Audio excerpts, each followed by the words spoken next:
So who is Dr. Facilier, the Shadow Man? He embodies the dark side of ambition with majesty. Both Tiana and Naveen have dreams of their own, but different approaches to get them to come true. She works for hers, while Naveen waits for his.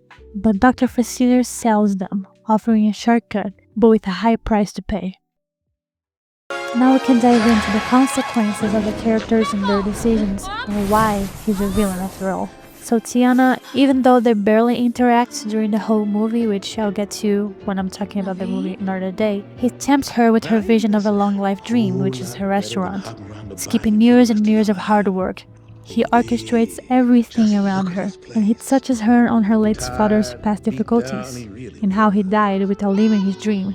And all he does is whispering in her ear like a spell, "You're almost there, Tiana." This moment alone is chilling. We don't need anything else. If it wasn't for Lawrence, Naveen would be probably the easiest one to manipulate here. Facilier takes advantage of his laziness and desires for luxury and uses this against him by taking everything that he once had, his identity. Naveen was the price here, the sacrifice. He was a guarantee to his friends on the other side that he could pay his debt. He just needed something that glows, and Naveen was the shiniest thing around.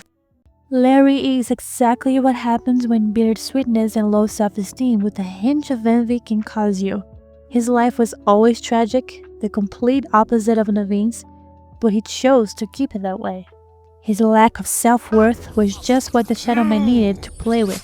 He makes you think that his manipulation is your own doing, the path you chose, textbook manipulation. He's a catalyst for everyone else's arc, while staying most in the dark. Without him, Naveen wouldn't be humbled, Tiana wouldn't go on to sacrifice love and happiness to get her place under the sun, and Larry would never betray, and of course, the Central Frog curse would never happen. He turns dreams into a business. A very sketchy one for that matter.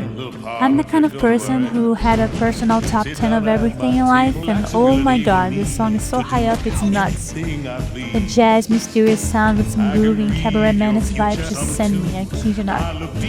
Quick disclaimer here, this is just to prove an effective and similar manipulation tactic, but friends on the other side, it's better than Mama Knows Best, and don't come for me now. Keith This already won Dispute Brief, her song is iconic, there's no doubt about it. But Keith Davis just delivers his soul to his voice acting.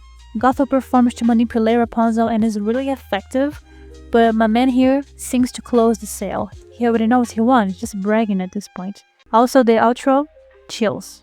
The sinister visuals and his deep voice with the spirits and their masks, he screams poison magic.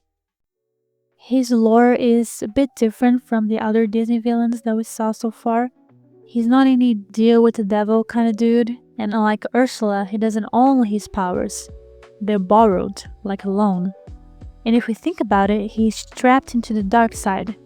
He gambles and plays, but actually he already lost, a long time ago. He's not the mastermind, but the puppet himself. He's constantly terrified of punishment. His fear is palpable. His relationship with the characters in a major part of the story isn't physical, but psychological.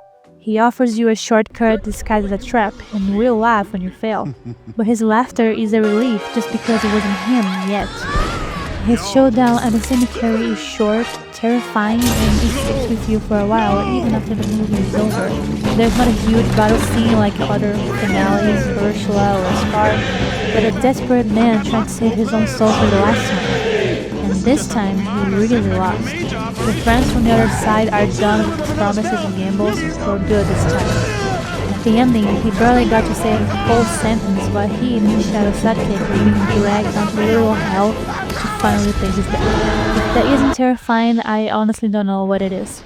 After all of this, we can see he's a symbol of consequence. His death shows us, and mainly Tiana, that there is no shortcut to our dreams. Even deals come with a price, and we're the ones to say how much we're willing to pay. Dr. Facilier is easily one of my favorite Disney villains for all those reasons and so many others that just watching the movie could convince you in a minute.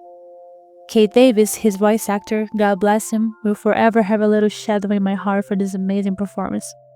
And so, cherish what you have to get what you want. And this was Once Upon a Villain. Thank you guys for listening, and I'll see you soon.